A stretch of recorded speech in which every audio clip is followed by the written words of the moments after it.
Hello, ladies and gentlemen. Welcome to Whining On. My name is Matt Bowden, the Incorrigible Rogue, and today I am very, very lucky to be sitting here with Nola Rae. Nola, please say a little bit about yourself.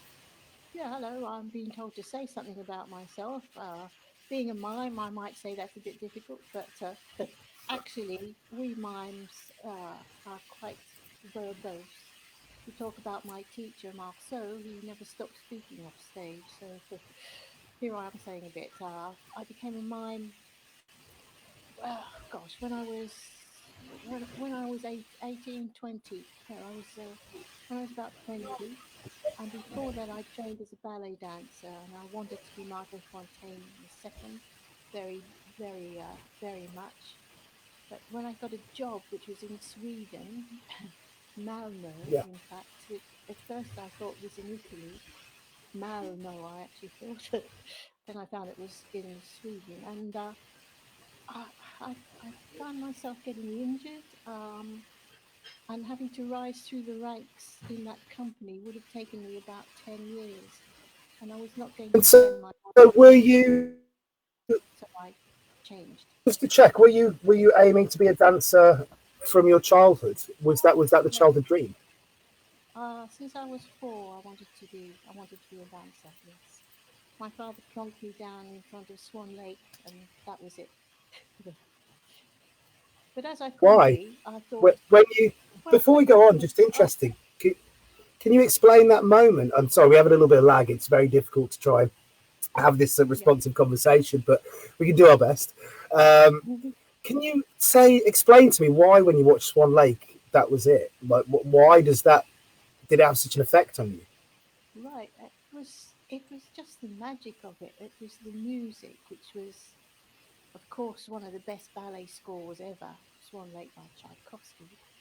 And it was just the magic of the white swans and the choreography. And there was no talking. Uh, so, as a kid of four, things didn't go over my head speech wise. And that's all I wanted to do. But I think my father had already chosen that I should do that. Because when I was a baby, he said, he looked at my hands and he said, that girl must dance. Unfortunately, he didn't look at my feet. Uh, so dance I did, and I love dancing. I love class. I love the ballets I was in. But on the other hand, I was only useful as a dancer, and that's quite good to be useful, but not good enough. I wanted to be great, and I knew by that time I was honest enough with myself to know that I would never be great. So I looked around. I said, "What can I do without using the voice? Because dancers don't speak, and yet the technique of dance." And it was obvious it should be mine. Why was it And obvious? I said And that. one quick thing now as well. Can I get you to speak up a tiny bit more? Sorry, I'm a mime. Don't forget. I understand. Yes, I'm a mime. So the reason I am a mime is that I didn't like my voice. I don't have a very good voice. It's a very small voice. Suppose I could train it. And that's another reason I don't like my voice very much. And was that I from like being a young person, or No, it was from a teenager. I think my mother. I come from Australia. My parents do too. I'm a third generation Australian. We came over to London in 1963, uh, and I hadn't noticed until I got to England how loudly my mother spoke with such a strong Australian accent. It was painful. So at that point, I spoke much softer, and I lost my Australian accent within about 2 weeks or so. So I could fit in with all my classmates and my other kids, the other kids I knew. Uh, and that voice became a voice that didn't project on stage. My mother could have done, but me not. do you think that was Also, maybe because there was a conscious control of the voice because you felt a discomfort of feeling out of place, and so forever on it was this kind of yeah, thing. Okay. probably. I was told I was quite shy when I was younger. In my teenage, I was very shy. So of course, when you're shy, you don't shout. often you mumble and you speak softly. So that's what I did. And I was always being pulled up by my silly little voice and nobody being able to hear me. And I got so bad as at some point with my shyness, I used to cough all the time when I was speaking. This is because not because I had a cough, but because it helped me to think about what I was going to say next. It was like a so or a but or a I coughed, which of course is doesn't lead you to think you might be a great actress with a voice. The other thing is that I can't remember lines. I have no memory for script whatsoever. It goes in one eye and out the ear, and and never reaches the mouth. And this goes for songs, for any kind of text. It's really hard for me to remember text. There's another reason. So I've got lots of reasons for being a mime. Um, And so, to the point where what was the moment? So you've gone to ballet, right? And so I just get a yeah, chronology of this because I feel like we could talk about this itself, just this subject for 10, 15 minutes. But I want to get a kind of span of your life as well. So you've gone into ballet, and did you become a professional ballet dancer? I checked some bios earlier on today, and you were so you were paid to do ballet. I was paid, funny enough, yes. I was in the Corps de Ballet at Malmo Stadstheater in Malmo in Sweden. And then I thought after 2 seasons there, I needed to earn some money because in Malmo I decided to be a mime. So I went over to Copenhagen and worked in the pantomime theatre as a So dancer. before we go on to the pantomime, Mm. what was the experience of deciding you're going to be a mime like? Can you lead us through the thoughts, how long it took? Uh, I'd seen Marceau in London for the first time. I was about 16, and I thought he was absolutely magnificent. I mean, my father took me, and afterwards we walked through Piccadilly, and we couldn't speak to one another for about at least 20 minutes, totally silent. So that was extraordinary. But I didn't think I'd ever do anything like that. But it was just as Why? something into it. In ballet, there are mime scenes, there are mime and character parts, character dancing, which I quite liked, and I think I was quite good at it. And so one of my teachers said, "You should be an actress." And I said, "No, I don't want to be an actress." Anyway, so that sunk in at that point as well. And then in Sweden, I heard that Marceau was going to open a school the same year, but a bit later. So I had time to earn some money. Um, and putting all that together, I was injured as well. Dancers always injure themselves, so I had a couple of injuries, but that's not unusual. And so I met Marceau at my theatre. He came to Malmö Stadstheater, and I met him. I was Wow. terribly shy. I was so frightened, but I managed to wind up the courage to ask him if I could come to his school, and he said yes. Oh, wow. Just said yes. So I turned up in September of the first term, and he said, "Ah, you're the Swedish girl." So so I learned from Marcel. It wasn't the only he wasn't the only teacher he had there. It was himself, which was just the wonder of him was he performed at night in the same place. The studio he taught in was above a theatre, and he performed in that theatre. So I saw his show at least 30 times from Wow. all angles. Yeah. And he had other teachers. His wife taught Ella taught technique, and she was of the technique of Tomaszewski, yeah, Tomaszewski mime. And Would you he like to had explain that a bit more? I mean, myself, I'm not an aficionado of mine, and I'm sure some people watching might not be yet and maybe in the future. well, the Tomaszewski from Poland is kind of very dancey, contemporary dancey kind of technique for mime. Um, it's not really like the other technique that Marceau taught. It's a lot more athletic, I suppose, and stronger. So I Is learnt it that. more of the Harlequin kind of thing? If you're going to look at comedy Archer kind of stuff. No, he didn't do. Strangely enough, he didn't do any commedia dell'arte at all. something I learned afterwards, reading Marcel, picked up along the way. So I love comedic laughter and I love teaching it, and everybody likes doing it as well. Yeah. And some of those gestures of the commedia come from ballet, in fact. So I'm quite familiar with some of the gestures and the way of doing it. Um, we had mask work, we had acrobatics, which I was hopeless at. We had dance, ballet, and at one point I was teaching it because the teacher was sick or something. And then we had fencing. Why fencing? Um, because Marceau fenced currently, And and he just wanted to when you practice. yeah, he wanted to practice, but when you fence, your reactions have to be very fast, obviously, and in mime, your actions have to be very fast as well, technically. Sometimes you have to have fast reactions, so I suppose it helped. I don't know whether it helped me Yeah. very much because I was absolutely crap at it. Um, and it's something I haven't continued with, though I admire. But another, But that leads me to the question of what was your personal experience like then, as you're learning, as you're being taught. How is it for you as a human being? um, my experience was I was incredibly shy, at that point. But the other thing is I was competent technically because being a ballet dancer.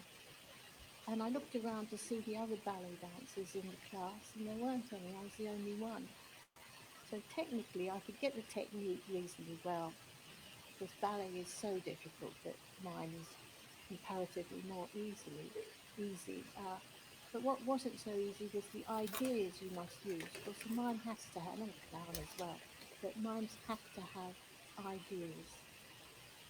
You can't just do technique without any ideas behind them. And that was the thing I found quite difficult at first because dancers are trained to copy movements and to follow choreography. But Much like modern street performers. yeah, mine, there's no one to follow. I mean, you have to create your own sketches, your own work. And how did you go about changing your lack of ability at that time to write stuff then? But changing my lack of ability. Well, I spent 5.5 months at Marceau School, and then I ran out of money. And the course was at that time 10 months, so I did half of it. And now, after that, it was 2 years and finally 4 years. But I did 5 months, and I think I had enough just to get going. Just Did you get your writing sorted at that time? I mean, I'm quite interested in the idea of how does someone who, because I struggle with writing myself, and I've struggled with writing. it, and I've had, yeah, writing. When I mean writing, I mean not writing as in writing, but the content, creating the ideas for the mind, Yes, the first idea. the character, what the mind does, what the mind's going through, the narrative. Yeah, the first idea I did was called "The Dream of the Little Typist," or "The Dream of the Typist," and that was because I was pretty sure Marceau hadn't done it. Because Marceau had so many wonderful sketches, and in improvisation that he taught us, I wish I'd written some of the ideas down, or I might be doing them now. But the typist, I it was a it was a story where a typist is overworked, goes to sleep, has a dream that she throws her boss out of the window, murders him, and then wakes up finding him standing over her shoulder. And then she gets on typing even faster than she did before. So anyway, I told Marceau about. I never showed him that. I did that work on the street. In fact, it has been done on the street, not very successfully, but it actually has been done. But I told Marceau about that idea, and he said, "Oh yes, I did a typist once." And I thought, "Ah, can't win." So, well, I didn't see it, so I couldn't be influenced by it because I was pretty sure I didn't want to come out from under Marceau's wing, being a tiny Marceau, and it wouldn't have been a tiny Marceau. I wanted to do something different. It took me a while to create the difference. I'm quite different anyway. I'm a dancer, and Marceau wasn't a dancer. I'm Australian, and I have a certain sense of humour that Australians share often. Uh, yeah, those were the differences. Female as And well, but did that not too much difference. did that process begin during the school, or was that process of defining your own identity coming after the school? It, it came after. After I came out of Marceau, I wondered what to do. I had all this technique and no idea how to use it. So I joined a theatre company. Eventually, I joined a theatre company which was doing avant-garde theatre back in France again. So I joined as an actress and as a teacher as well, because I taught the company mime. I was only one step ahead of them, but I'm part of the company. And that was very interesting for me. We started with Euripides doing Orestes. And the remit of this company, which is called the Research Troupe KISS, in fact, so I'm gonna just take some water. I'm not used to speaking. The research troupe KISS was going to do visual theatre where every word was golden and the visual was more important. And it's based on Grotowski technique, another Polish man, a very strict way of working, very balletic, very acrobatic way of doing theatre. Very interesting, but it takes at least 7 years to become a Grotowski actor. But we were doing a bit of his technique. And you can imagine um, Orestes in France in English. Hmm. Uh, I think we did quite an interesting version of it, but it's not going to be a great hit. I then I discovered during that period that one thing I couldn't remember lines, and secondly, I'm not an actress.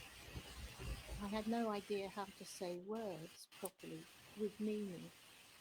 And so eventually, after a year with this company where I learned a lot about street theatres where I started on the street. In fact, I What did was most of starting on my the work street on the like? street. Uh, I we did most of our street work in the south of France, in Aix-en-Provence and Avignon, because that's where we went. We went to the festival of Avignon, and we worked in Aix-en-Provence. And we decided one day, because we were starving, we were usually starving, and our director had gone back to England to find some more actors who would be stupid enough or to join our company. Um, and we literally had no money, and we didn't know how to eat or anything. So we said, well, we're actors. We should be able to do something on the street and busk. And the only one that could do anything in the street was me, because I didn't speak. And I had mimes. I had a few mimes I'd worked out. So that's what we did. We paraded, got an audience. Then the rest of the troupe would sit down, keep the audience back, and then I'd do mime, and then we'd pass the hat. And sometimes we did quite well. We were able to buy cheese. Uh, so that's where I first got started. But then I learned that doing a set like the Titus Dream, for instance, the Titus Dream might take about 4 minutes or 5 minutes. And if people are not watching it carefully, and if they're being distracted by walking past some dogs and things, it didn't come across. They lost the idea. So I did my best, and sometimes they did stay, and sometimes they did watch, and they did give us money. But I found later on that the better part of busking is to improvise that as a clown, and that is far more successful. It is for So me. we'll get to that bit in a little while. I assume that's slightly later, after a number of years later. Where yeah. So you're there. You've done your first busking gig. I assume you guys have gone, had a glass of wine, ate some cheese, felt very good. You've come to London. You're trying to I get come, new people to work in the company. yeah. I left. The director said, "Listen." He pulled me aside in Avignon, and he said, "Listen, you're never going to be an actress, but you would make a very good mime." So off I went back to London. He was right, of course. I did agree with him. I went back to London, and there I met Jango Edwards, the great American clown. We worked together. We were doing a class at the City Literary Institute with Ronnie Wilson, who was a great, great teacher. He was a colleague of mine in Tivoli, but he came after Tivoli season. He came to teach in London. He was a wonderful teacher, and he paired Jango and me together on the first day that Jango was there, and we really clicked. And Jango said we should work together, so that's exactly what we did. Uh, and we formed Friends Roadshow. It was called Friends Roadshow. And so, how did that take We was form then? Friends Roadshow. Friends Roadshow was we will perform anywhere for anyone at any time. So we we decided to do a little tour. We were Jango and me and our friend who was a Magic Circle magician at that time, called Alan Porter, whose character was the Great Swandini, magical duck supreme, and three people who were doing Black Theatre, the London Black Theatre Company. Wow. Black Theatre, you know, is the UV light theatre. Yeah, And how did you decide to do that together then? Did you guys know each other? Did you sit and chat? Did you get drunk one night? How did it form? I think the place that we came out of and we went to rehearse and everything, and Jango, in fact, had discovered was Oval House in London, which was run by Peter Oliver, who was just wonderful to us. He said, "Here you can fail. You have permission to fail." So he allowed us to try out ideas, and we failed, and sometimes we didn't fail. And so we tried out ideas. Jango taught clowning. I taught mime there. Jango and me did acrobatics lessons. He more successfully than me. And we met this group of Black Theatre people. And Alan Porter was also. When you say Black Theatre, do you mean theatre that is performed by Black people, or theatre that is of a dark connotation? It's UV light. It's puppetry. Okay. Yes. With UV light picks out the shapes. And what year was this happening? Sorry? And what year is Say that this again? What year is so? You and Jango now are training in school. We're talking about 72, 73. Okay. 72, 73, yes. And so you're all teaching together, and is that when you all sit and talk about doing the roadshow? Well, it's probably enough. We did some sketches together, and we worked them out. I think I tried to work with Jango first of all. Is nearby Kennington, a nearby secondary school, in a classroom with kids who actually didn't want to see anything. It was a baptism of fire. It was utter chaos.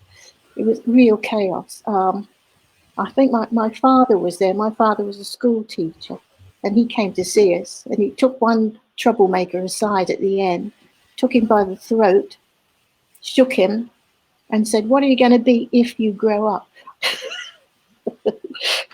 He was so incensed. Different age. Yeah. But Oval House, we did little shows at Oval House, sketches, all sketches mainly. And my parents and my grandmother and brother, my brother hated ballet with a passion, but he really loved Jango. And so he'd bring his rugby friends to see us, doing work at Oval House. And my father, he's a very dangerous performer. And he actually was a very dangerous performer. Very big, very sort of, not aggressive, never aggressive, but you never know what he was going to do next. You felt like he took risks. I was quite different. Sorry? You felt like he took Say risks. That again. So what you mean by a dangerous performance? He took risks in terms of where he'd go. Well, his character seemed to be dangerous. He's someone you just don't take your eyes off, and you never know what he's going to do next. And that's a kind of danger in a performer. He was a very fine clown, a very good performer, excellent. And we were a very good contrast because I was at that time very small and thin and shy and quite prissy. And he was a big American with a huge nose. Brash. Yeah, brash. And we worked together very well because of our contrast. Yeah. We toured, we did a little tour of Holland, and it was Holland and France. And did you get a van? Did you all go together in a van? No, Did you do hotels? we got a van and a car. I think a van and a car. We didn't have much props. There were 6 of us at that time, and we performed in Bordeaux, which in a horrible little cafe theatre where it had no toilet in it. You had to pee in the street. Just how primitive it was. And at a tiny stage, and sometimes people who were drunk in the front row would try and grab us, especially the girls. There's 2 girls, me and Yvonne.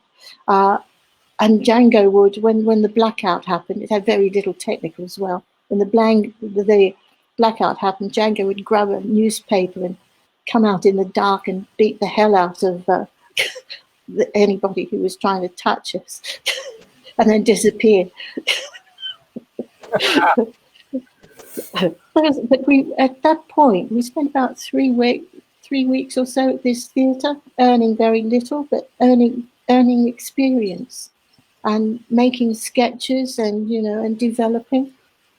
Then we went to Paris. I can't remember where we played in Paris. It was so long ago. I think it was another cafe theatre we performed in then. And we came back, and I didn't want to see Jango again.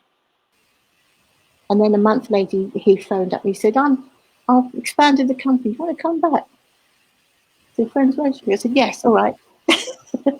By this time, it was 12 people. He doubled the performance. Had enough of it before?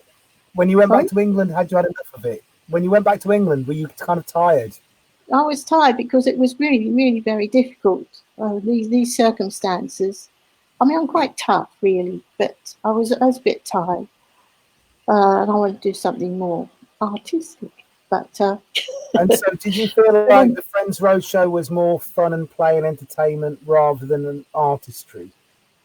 Yeah, it was how to be stupid, which is no one is more stupid than Jango on stage, more idiotic than him on stage or in the street.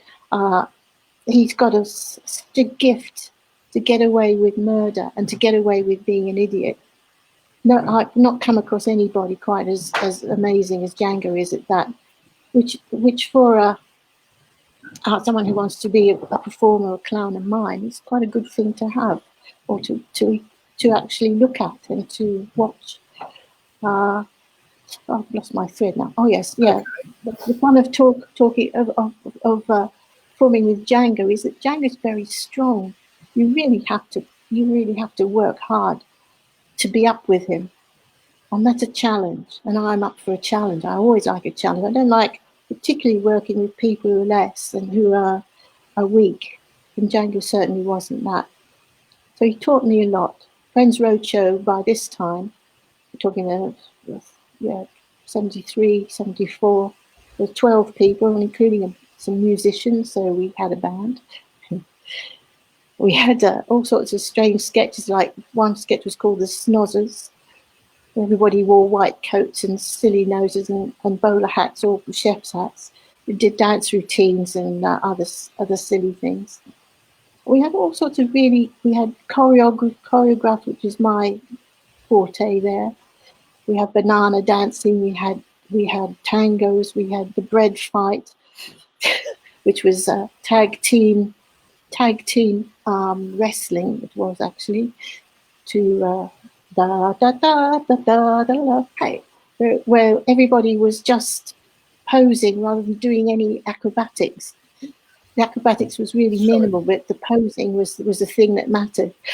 And we got huge. We got very big audiences for this idiocy. And are you doing it on the stage and the street? Sorry? And when you're doing the roadshow, are you doing it on the stage and the street? Are you jumping? Yeah, sometimes we did work. We busked. on the street. We didn't busk actually. We sometimes did it in festivals on the street. But our big work, our main work, was in Holland, in Amsterdam. At that point, Amsterdam was hosting most of England's comedians and clowns and fringe people. I think Holland looked after us better than England did. And working at the milk. Sorry? Why? Yeah. I don't know. I think they were very open. They were very open to this kind of work. And most of the big performers, the fringe performers who were successful, played in Holland and did seasons. That's the other thing. You did a season. You didn't just do a one-night stand, and then and during a season, weeks of playing, you can then hone your work. You can do it every night, and you can rehearse, and you can do new things, and you can develop it. The culture of doing one-night stands, of course, it will actually make you a living, sort of, but it doesn't hone your work so easily. And so that's why it was so important, I think. We did a lot of busking on the street in Amsterdam. What was busking on the street like in the 70s in Amsterdam then? Because we haven't had anyone perform out of the 80s. The 80s is the earliest, really, for street work we're getting so far. Well, the 70s was a golden era of busking. Really? Please explain. I think so, yes. We busked in Dam Square, which is the main square in Amsterdam, doing stupid things. By this time, by the way, we were 25 up at the, after a couple of a year or so, 25 people, because Jango was the magnet for people, and we had a 5-piece rock band, and all these performers, some better than others. It was a huge company. We slept in the theatre. Of course, we couldn't, or a cracked house, what they call a cracked house, which means what's a cracked house? A squat. That's it. A squat. Yeah. Squats we stayed in and slept in, and we had a squat in Crystal Palace at one point. We had 8 rooms and 25 people. It was an extraordinary time. We went up. We got a bus at one point, a double-decker bus, which my partner Matthew painted, and in the end it had a stage which actually lowered itself. We cut the top off the upstairs of it. The band was up there. We had a stage which came down, and we worked on that. And it came out the driver's door, or the can't remember what was. I'm just shouting up to Matthew. Matt, what was our bus? An RT, I think. It was one of those old buses where the driver can't get, where the driver's totally by himself. He's in his own little cabin. Yeah, and you have a conductor and no doors. So we took that bus around. We did quite a lot of street. What was the bus called? What was it? An RT? No. LT. An LT. London Transport. A London Transport bus. Red bus. Yeah. Really old one. It was very open back end. Yeah, open. You jumped on. That's right. Jumped on and off it. Oh, so, like a ringmaster. Yeah, we put a state. Well, as I say, I'm repeating myself. Before a route master. Yeah, it was before a route master. It was earlier than that. Yeah. We had a stage upstairs. Yes. Fold downstairs. It was quite something. I mean, we trundled up to outdoor festivals at times, outdoor festivals in Holland and also in London, and we toured as well, where you could just come in, and you could hear the band playing as the bus trundled in, which drew an audience, and then the stage would come down, and off we go. Wow. Pack up, just lift the stage, and off we go. So it was really fast, which was a very good idea for open air. Oh, very nice. When you said it was incredible times, I'm really sorry to interrupt. Yeah. When you said before it was incredible times, I'm interested in that, and I'm struggling to find the right question to really hone in on why it was a different time. How do I ask you properly and get Why is it I different think from the 80s and the 90s? well, the 80s and the 90s. See, I was young at that point. We were all very young in the 70s. Of course, we were, young and stupid and enthusiastic, and we had no fear, as it were. And only a few years later, then we began to grow up, and then went our different ways and did our different things. But it was a golden time. I don't know why. It was also because, as I say, Holland supported us, in particular Amsterdam, which was the base of a lot of us, and a lot of us have Is it the stayed golden connected to Amsterdam too. So, not me, but a lot of the Friends Roadshow people have stayed there since the 70s.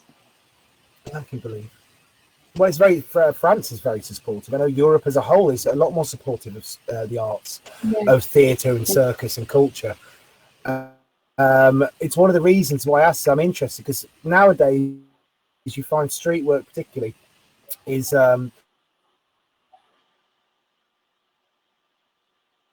Yep. You have frozen again. and is And that yeah. yeah, can you hear me? You Can you hear me? Love you back. Yeah, Yes, I'm just saying nowadays I think I think nowadays busking's really focused on money, and it didn't seem to be. I heard stories about you guys traveling around doing the shows, and it seemed more about the fun and the art. It didn't seem about just making money. And one of my theories for that was maybe it cost less to live. It wasn't making much money. Yeah. We didn't make. I can admit to you that I didn't make any money for 7 years. Wow, just None. you earned enough to live, kind of thing. You earned food and travel. We let eat and we stayed in squats, and we had to have company meetings if somebody wanted shoes, new shoes. We had to have a meeting about it, and say, this is interesting. We So lived when you in a had community. meetings, Crystal Palace, we had meetings, quite a lot of meetings. There was also a rota for cleaning and cooking. So if you're with a partner, with me, with Matthew, and with a partner, two of you, and you had that day, you had to clean. That was all communal places, and you had to cook and shop. And we had £5 per day to feed 25 people. wow. Yeah. I mean, £5 bought you more back then, but still, I'm sure that's still quite a. Yeah, it's still, it was still quite a little. So we used to do a lot of muesli, buy bread, quite a lot of bread, very little meat. It was rough food. Rough food for gentle people. Well, we weren't that gentle either. Some of us weren't gentle. If you tried to clean after the band, you were in for it. You had to buy, and you not only did you have to clean and cook, you had to buy toilet paper, anything that you'd run out of as well, with that £5. Wow. And did you guys do? I mean, I don't want to go too far away from performance, but I am interested. Did you guys skip back then as well? Were you going to the supermarkets? Were you going to the art markets, taking the old veg, all that kind of stuff? Supermarkets. There weren't that many. Well, yeah, supermarkets. You know what I mean by the idea of skipping. You go to the bins outside a supermarket or a market or something like this. We did skips. We didn't eat anything we found in skips, but lots of material we found, wood and stuff we were throwing out. We took, we could have. We didn't dress fashionably. It was all in rags and with secondhand stuff and passed down. But I think at first we were really very happy, and then finally, though, for me, the meetings got more important than the work we were doing. We tended to actually spend more time on meetings than we did on work, and it was at that point. And Jango, by that time, had gone back to the United States, so he wasn't with us, which is a big loss, really. But we carried on and we did some interesting stuff. And so just to get the chronology right here, so you and Jango went to Europe with 12 people, went around, did the tour the first time. You came back to London, tired, bit exhausted, bit checked out the whole thing. He then calls you up and says, hey, do you want to come back? You then travel Yeah. Europe with 25 people. I'll get my hand in shot. You travel Europe with 25 people. Then Yes. you come back to London, all of you together to this Squat and Crystal Palace. And then That's the right. meetings, and then so Django's gone over there, you're there, the meetings are getting too much. Yeah, they go to I don't know. It was, I suppose it's democracy, but they just go on, and I was just getting frustrated that we weren't talking about the show, the work. The living was just getting on top of us, and I think there's just so many communes. If you're trying to do a living doing, say, theatre, sometimes the actual logistics overcome you. So I decided then to leave with Matthew, and I was was that asked to difficult? go to. It was a new adventure. I had somewhere to go. I was asked to do the Cat in Dick Whittington in Okay. Bristol Old Vic. So I had somewhere to go to at least for, the pantomime season. And I learned all about pantomime then. It was fun playing the cat. It was very hot though. Were you in a lot of costume? It was a really hot black. I was a black and white cat, and boy, it was hot. It was made of fake fur, which is nylon. So obviously, it was not made of cat fur, but it was nylon. And I used to boil. But the kids really loved me. I mean, I was their favourite, and I could use my voice. The first time I actually really did use my voice, just by meowing. Nice gentle So that was fun. sound. It's very tiring. You do two shows a day, and it's quite a tiring thing to do pantomime. Then the pantomime finished, and the actresses in it were saying, well, they were taken up by the Bristol Vic Company. They're going to do Hobson's Choice or something else, and they said to me, "What's mine going to do? Can't be in Hobson's Choice." So I said, I think I'll form my own company. And that's what I did. And went to Germany this time. And why did you decide to make your own company? I thought I'd do what Friends Roadshow did, but with less stuff. Friends Roadshow by this time had a set, had this, had that, had props, had millions of costumes, and it was overpowering. And I thought I'll make it really simple, and I will do the same kind of work, and my own mime and dance and whatever else I was doing, but not have that the stuff. In fact, we had very little stuff. When we went on tour, we had a tape recorder, costumes. That was about it. This is the new company, yeah. We called it the London Mime Theatre, and we started out in 1976 in October, and we went to Munich first of all and worked in cellar theatres. And I took Alan Porter, the magician, and I had John Paul Bell, who's an Australian mime, and Michael Lynch, who was a performer who'd been in Friends Roadshow from the United States, and we had John Paul's wife, Leonie, who was such a good cook, a wonderful vegetarian cook, so she saved us on many occasions. And we worked in tiny cellar theatres, and we worked up our show, and it was very popular. And in one theatre, we got the Montreuil Golden Rose for the best cabaret one year, which was extraordinary. And what was again? We were doing right. And so, correct me if I'm wrong here, but the Friends Roadshow, it sounds like it was kind of Django's project primarily. Is that something fair to say? That's fair to say. Yes, it's fair to say. And then now you're in the London Mime Theatre. Is that your project now? Is that your kind of baby? And how that was my baby, me and Matt. And how were yours and Matt's baby? And how did it feel for you guys then to take your own project on, be developing your own piece across Europe, as opposed to being in a company? It was okay because I'd done a solo show at Oval House while still with Friends Roadshow, actually, because by that time I had enough sketches to make up one. So I knew that I had enough material and that it worked and the audience enjoyed it.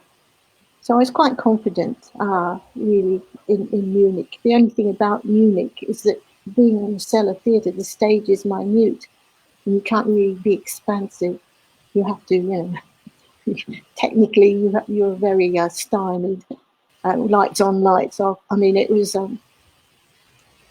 you couldn't do grand work there, but nevertheless, because you're doing a run again, there you are. You're honing your skills, honing your sketches, you're making new ones, and yeah, we did quite well in Munich. So, what was the process of this? And I suppose maybe this touches on the Friends Roadshow as well. What's the process of booking in these times? Do you call people up? Is there open slots around Europe that you can go and fill? How does this work? How did it work?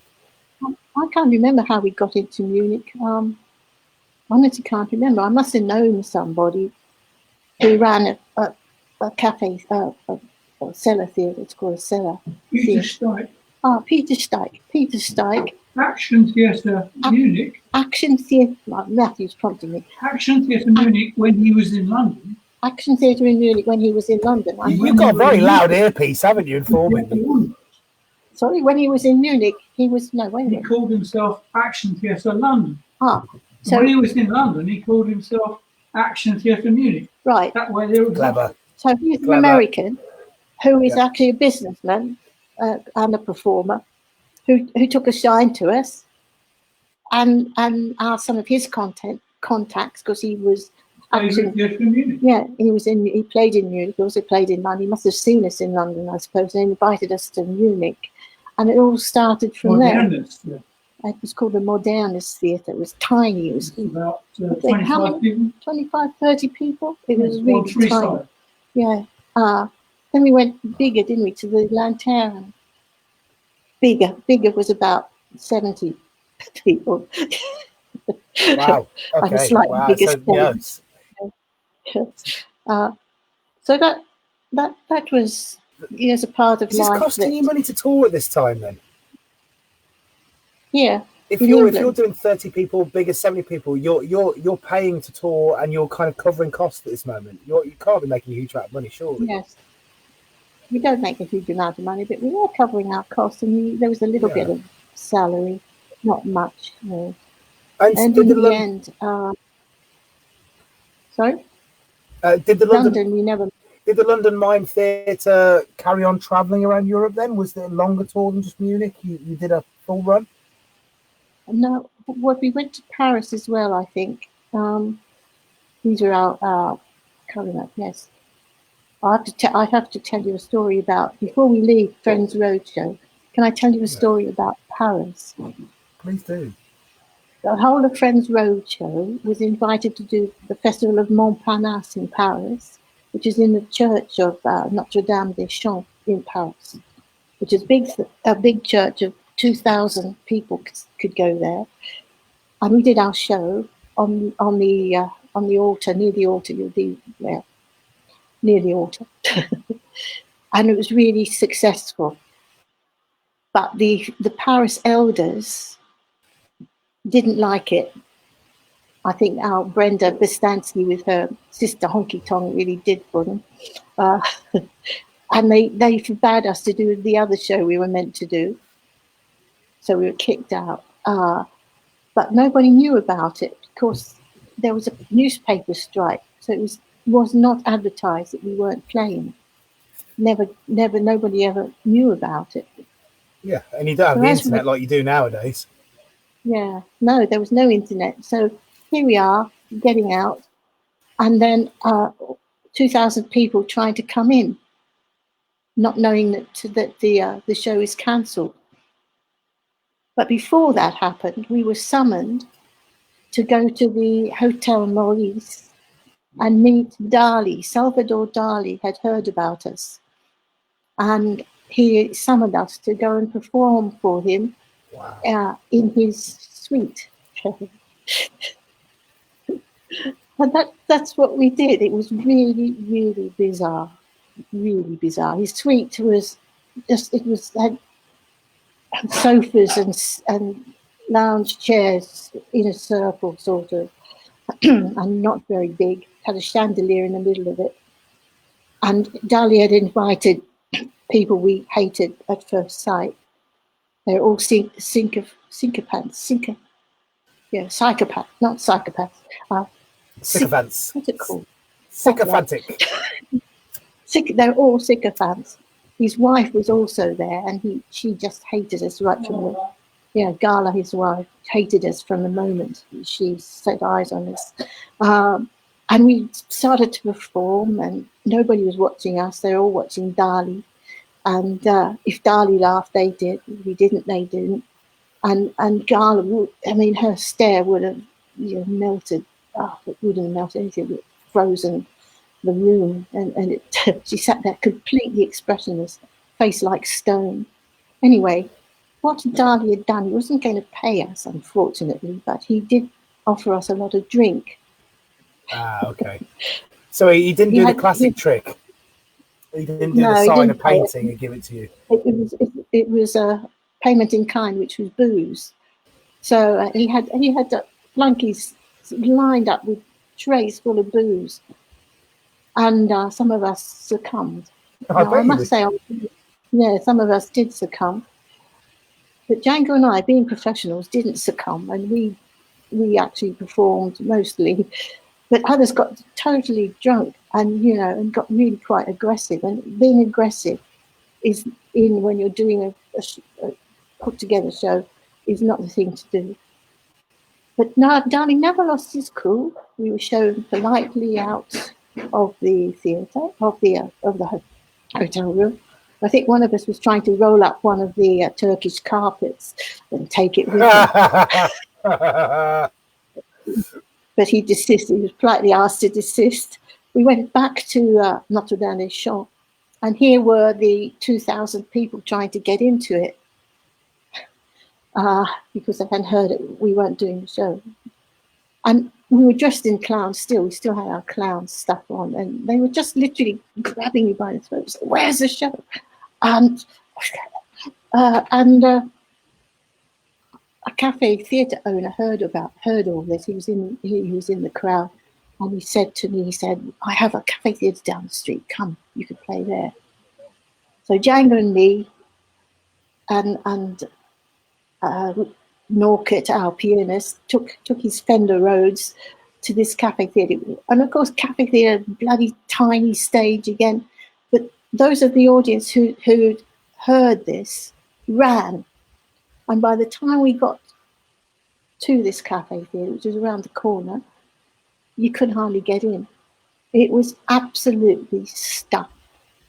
And we sort of waded our way through the audience to where this tiny platform of the stage was, and off we went, just improvising stuff and doing the sketches as we could with David Norkett at the piano. We spent 2 hours, and it was boiling hot. You can imagine it got hotter and hotter. There was no actually ventilation. But 2 hours we entertained the audience. They were dripping, we were dripping, they were dripping, everybody was dripping. But the French stood it. Nobody was comfortable, but they stood, they watched us, and they just loved, they seemed to, they must have loved us, otherwise they would have tried to have left, I would say. Yeah. And by the time after 2 hours, everybody was too exhausted to do any more. And that was the most surreal experience. That day was really surreal. Dali and then this cafe theatre was absolutely surreal. And one of the highlights, of course, of Friends Roadshow. Yeah, well, it certainly fits to have Dali's day being the most surreal day. The thing that I'm interested in, as I hear all this... You've frozen again. And I don't mean to sound rude saying this, but how did you... Can you hear me? Good. For the Friends Roadshow. Hey, are you back? Can you hear me? Yeah, no, say that again. Yeah, cool. Yeah, so I don't mean to be rude by saying this. The but You're so breaking up. many people we speak. How did you get the Friends Roadshow get such a following? How did the what? Friends Roadshow? Say that? How did So you've got 2,000 people waiting outside the church. That's an incredibly Yeah. big following. How did the Yes. Friends Roadshow get so much acclaim and so much love? It's because we were doing weird things, because we were clowns. We were a bunch of clowns doing things that nobody else was doing. But how do people know about that? You don't have the internet. You don't have all the things that I've grown up with as ways to spread words. No, we had I think the papers. We had journalists in word of mouth. Really, we had articles in papers. We had critics. And it's just word of mouth, and we're in festivals, and of course, when you're in a festival, you've got a better chance of getting an audience. Except when you're in the Edinburgh Festival, maybe you don't know. So, but certainly in Europe, if you're indoors, you have a chance of getting audience. You've got some good photos. We look weird. We're interesting. We don't. Language is not a problem because generally we are clowns and mimes. So people are interested. So that's and we were good at it. Fair enough. I think. I believe you are because. The company we worked a lot in Holland. We've done a lot of work. We were honed, as it were. Yeah, I'm here now talking to you, and I was born in '84. You know, you're talking about work that was done 12 years before I was born, and I've heard about it before I'm talking to you. So it's had a claim that's lived past, the lifetime of the work. Which is an amazing thing. I'm going to stop being so gushing now and say, so the London Mime Theatre. You're in Europe. You're touring around. Matthew and I decided that people in where we were playing in our theatre, cellar theatres, were really very interested in my work. They really came to see me, so Matthew said. And so we decided to go it alone. Okay. And that's what happened. The London Mime Theatre became 2 people, which is me and Matthew. And was that a difficult choice, or was that a natural thing? Did it make sense? No, because I'd done a solo show in Oval House. I knew I could do it. But were you not sad to miss out on your friends? You seemed like you enjoyed travelling with people. I travel with Matthew. I love travelling with Matthew. And I am. The only time I'm really lonely is in the dressing room, making up by myself.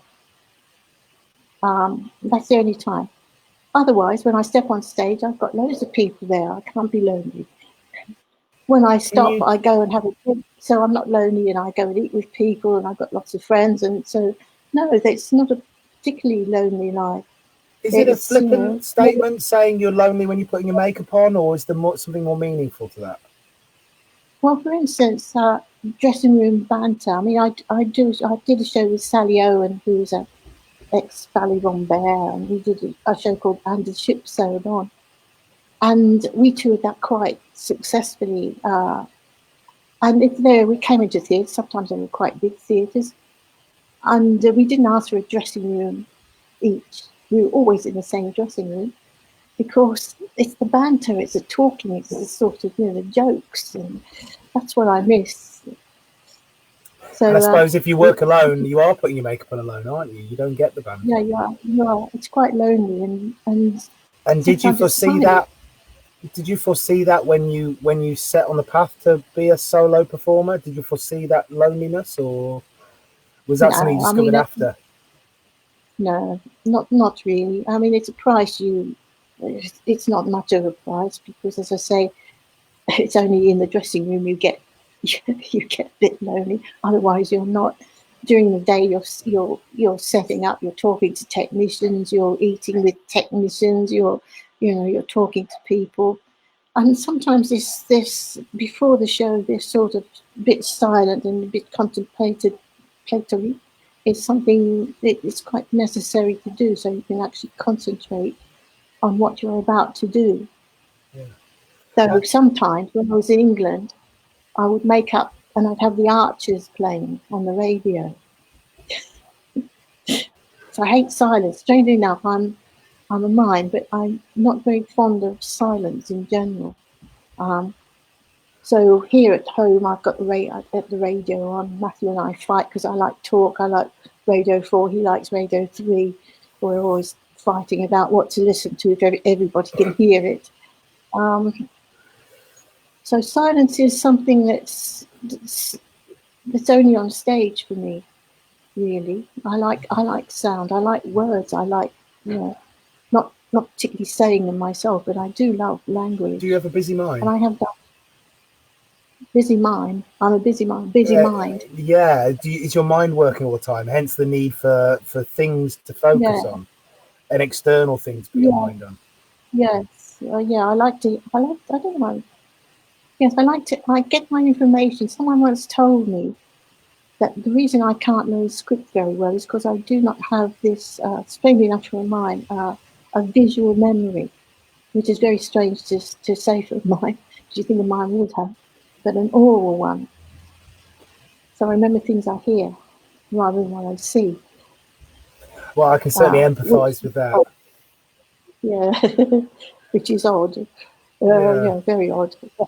Well, I can remember a 40-minute speech, but that I've said. But then, if you ask me to remember a piece of prose that's 4 lines long, I'll forget it. So I empathise with you there. Yeah. So just to draw us and grab us back into the chronology of your life, so you've gone solo now. I'm more or less retired now. You're talking to a very old lady. Well, not now, but I mean in the story. We've gone to the point where you're in the London Mime, the story, your story. We've gone through the London Mime Theatre. The London Mime Theatre has now gone from being you and your pianist and your other friends to being, and the magician, down to being just you and Matt now. Mm-hmm. And so what's that journey like then? How does that change your journey? What's the experiences like as you go through that? It was much easier because, and also you can now start to earn a living because there's only 2 of you to pay. So now you can actually start earning. And you can do a lot very lightly because, again, I had a couple of suitcases. That was it. I could tour anywhere. It was very, very, tourable. I could do a full evening show. And was it easy to get gigs? Was it easy to get gigs now because you've got this? Was it easy to get gigs now because you've got this very strong, respected name? It was reasonably easy because, again, I'm one of the first ones to do this. There are not a lot of us around. Not a lot of mimes were working anyway, and there are not a lot of mimes working who do mime. And actually, mime is very, very, it's a very popular art when it's done well. And I can also say it's a very unpopular art when you see bad mime. It's not like musicians or singers or actors. Oh God, what a rotten actor. I'm never going to see a play again. This music is horrible. I won't go to a concert again. No, but a mime, if you see a really bad mime, you're inclined to do that. Never to want to see a mime again. Because you say mime's so terrible. Very, very fragile. It's a very fragile art. However, I managed to be good at it. It was a lot of work. And it's not that I just did mime, I did clowning and dance and puppetry as well within the show. And was it different being a lady doing this at that time? But does being a woman come into it? No, I don't think so. Because people, when they actually see me on stage, they quickly forget that I am a woman because my characters, especially when I was doing sketches, were always men, generally men, or androgynous. So was there a reason for that? Was that conscious? It was because in the old days when I was doing sketches, I thought I would like to be satirical and put the knife in people, particularly men, because there was a lot of role models to choose from. where there in those days not so many women. And in mime, when you're doing the stories without words, you have to go for the cliche. I mean, I do a sketch about a conductor where the actual music, the story of the music overtakes the conducting. But if I come on as a female conductor, it wouldn't work. Why? Because people would say, what's she dressing, what's she trying to do? Dressed as a woman in being a conductor. Nowadays, of course, there are lady conductors, but I wouldn't want to put the knife in them because I really admire them. But in those days, yeah, of course. I was putting the knife in with conductors I'd worked with in the ballet, who often got the wrong tempo.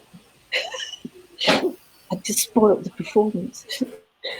Can I ask you this? Okay, I see there's less street performers, particularly female street performers, and one of the theories that because I've been thinking about why for so long, because street performance in particular is open access. You can walk on the street and do it. No one's going to stop a person doing it, whether they have dangly bits or no dangly bits. It makes no difference.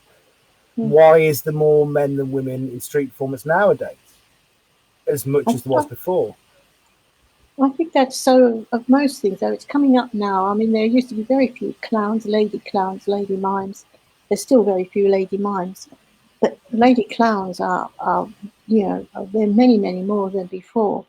And they work in the street. Quite a lot of them that I know and I teach at times, especially in Spain these days.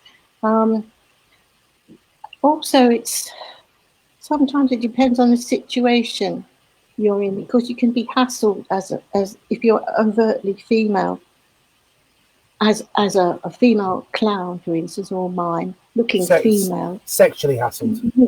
Yeah, you can get problems.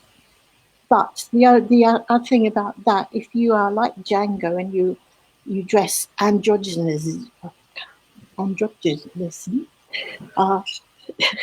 and you're unpredictable, then you win. You've got to be quite dangerous. You've got to fear messing around with you. Is this also a thing as well with the androgyny? And this is one of the thoughts that me and a number of other people talking about this issue thought, is that maybe it's the fact that for female street performers, one of the first things they have to address when they walk out there is their femininity, that they're female. Yeah. Whereas as a guy, when you walk out there to the show, it's about who the character, the fact you're a guy, it's about who the character is. Yeah. Yes, I suppose that's it. It depends what you do. When I was a clown, I mean, the best clowning I think I've done on the street, and I really loved it, was in Nancy. It was the Nancy Festival, and I was doing some walkabout, giving out leaflets first of all, and I ran out of leaflets at one point, and a circle of people just formed around me because here I was a clown, and I had nothing to do. I mean, I didn't want to do a sketch, so I started to improvise. And I spent 20 minutes picking rubbish off the street and giving it to people and deciding which bit of rubbish, you can have, no, you're not good enough. Yeah. And this whole scenario of people getting rubbish from me, little cigarette butts and sweet papers and anything that I found on the street, or me just staring at someone. It was totally improvised. And they really, I mean, I had them, nobody walked away in 20 minutes or so. After 20 minutes, I thought I'd better go before I outstayed my welcome. But that worked really well. Walking down the street, as a clown, sometimes I would stop and try and pull a tree out of the ground, which of course doesn't work.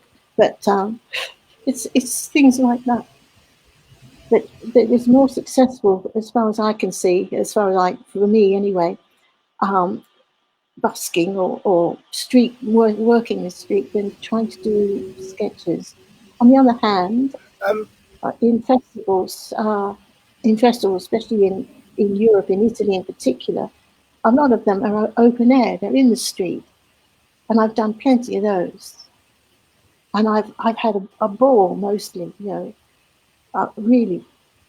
And also at Glastonbury, for instance, you know, whereby I did my show called Elizabeth's Last Stand. It was the first time I played at Glastonbury, and in a tent that was away from the main sound stage, so it was silent, sort of silent, but it wasn't really silent. And I had 800 people watching this show, and all concentrating, because if an audience is going to come and see you, they're going to concentrate, hopefully. Whereas the next time I went back, I was doing a show about Mozart. I had 800 people again, but outside were salsa players. They were playing salsa music very loudly, right outside the tent, which I could hear. And I was doing a show about Mozart, and I had music in it. And that was really hard, really hard for me to concentrate. But the audience concentrated. Very strange. But how did you deal with that then? How did you feel? Because I have, as a street performer, as many street performers who are watching will know this problem, that when you're in a show and someone sets up next to you and they're loud and they're noisy, you can ruin your show more than the person playing the music is ruining your show, because you're annoyed about the music. Yeah. Well, I suppose you can either ignore it or you could do something to it or with it. At one point in Avignon, I was trying to do my show in Basque, and someone started up in a cafe across the road doing flamenco. There's no way I could actually concentrate. So I joined in dancing flamenco. Not that I can dance flamenco, but doing my clown version. And I got more money than they did. People were throwing money at me. Yeah. You were the fool having fun. Something that I keep wanting to ask, and I, you know, I'm not finding the right place. So I suppose this is the right place now. Clown and mime. Like if a mime walks up and tries to pull a tree out the ground, and a clown walks up to a tree and tries to pull a tree out the ground, how do you tell the difference between a clown and a mime doing? Well, if you try to pull a tree up out of the ground, you have a mime technique. It's called fixed point. Then you can do it. And if a clown, you just do it. You try it. It's so ridiculous that it's funny. It's one of these silly things about clowning. Clowns do ridiculous things. Is that differentiation between mime and clown just a ridiculous? Is a mime more serious and a clown more ridiculous? No, not particularly. They're very close brothers or sisters, mime and clowning. They work together. I mean, there are clowns who ride bicycles or juggle, but I'm a clown who does mime. And so, you know, I'm a mime clown, as it were. And I think mime lends itself very much to clowning. It's a technique that most clowns really should be learning. Actors as well, and dancers. I mean, I don't say that when I teach, say, actors mime, they're ever going to be Marcel Marceau. They're never going to do mime as mimes, but it will influence the way they walk on stage, and it will give them ideas, give them something to think about. It's articulation, it's, you know, moving one thing at a time. It's a certain technique, using your hands properly, for instance, knowing what you look like, angles. It's a technique that everybody should be learning, not to become mimes necessarily, but to add to their armory of. Well, there's a thing you said earlier that mime is something where if people see a bad mime, they will judge it so much more harshly than any other form of art. And mime has a terrible name right now, which as a street performer I find crazy, because my favourite street performers tend to be mimes. They're mimes and clowns. They're the people I like. They're the original people. They're the people that make new things. Yes. But yet the public opinion is that it's hack, when it's the least hack. The public opinion has this very set idea about what mimes are, and they haven't changed it over years. Yeah, they think it's the wall. They think it's people with white gloves and white faces. And it's far more than that. It's, you know, so many different kinds of mime. As many techniques as there are dance techniques. It's much more, but we can't persuade people, and critics are not good at actually helping us to do this kind of thing either. In the London Mime Festival, London International Mime Festival, was founded with Joseph Seeley in 1977. It's been going that long. We sometimes had a talk about, what should we call this festival? Because mime is a dirty word. And we couldn't come up with anything better. People now know it as the London Mime Festival, and they flock to it. It's something like 94% full in 8 different theatres over 45 well, I suppose years. the story in this. Yeah, 45 Why start years. that? Why did we start? Why bother? Yeah, why bother? Well, I was working in the Cockpit Theatre. You started it. It's all your fault. Yeah, it's my fault, says Matthew. And I should really do this better. I'm having so much fun chatting about the subjects. I'm losing our chronology. So you've toured as a solo performer. You've come back to England, I assume, and this is where the London Mime Festival began. It began in the Cockpit Theatre in 1977. It was mainly because we were doing our shows there, and we got an audience already. Because I've been with Fans Roadshow, so I was sort of known. People came to see us. Am I right in thinking as well that you've ran the London Mime Theatre as well at this time as well? So you're known for that. You've got you were with 2 very successful productions. Yes. So we were popular, and I said to Joseph, who was running the Cockpit at that time, I said, and Joseph said, you've got an audience. I'm really sorry to keep interrupting you, but what's the Cockpit? The Cockpit is a theatre in London. It's called the Cockpit. It's near Edgware Road. It's quite a small theatre. It's been going all these years. Hasn't changed particularly much. It never got much. It was an educational establishment at first, and it hardly ever got any audiences for anything except mine. And so me and Joseph Seeley, we got together and we thought, I said, let's have a little festival. And Joe said, oh, okay. He said, what a good idea. And so I told Joe about the mimes I knew in England. And so we invited everybody of the mimes that I knew, English mimes. And there were quite a few, not that many, but a few. Like 20? And they did 10 million? Not even that, not that many. Or it might have been something like 10. Anyway, we had a little festival where they were invited to play. We had some very good shows, and we said awful shows. But we had an audience for every one of them. And if an audience couldn't see this show they wanted, they came to the next one. They queued down, and it wasn't a very big theatre, it was about 100 seats, and they queued down the road for tickets. So the next year, 78, I think, we said, let's have an international festival. So again, I got in touch with people I knew internationally. I knew quite a few performers, different performers, very good ones. And this time the festival was far better because we vetted them. And of course, again, people queuing down the street, theatres full. We had 2 weeks, theatres full, the pub full over the road, which is great, And finally, Joseph took over all the bookings and things. That was the last one I do sometimes recommend people to him, but he does all that. He and Helen Lanigan, who's now joined quite a while ago, joined the festival, go and see people and then book them for London. And it's been a spectacularly successful festival. So I have to say there's very little mime in it these days. But it's to do with the visual theatre. As long as the theatre doesn't depend on text, it's in. It can have everything. It can have acrobatics and have, all sorts of puppetry is included. Mime sometimes.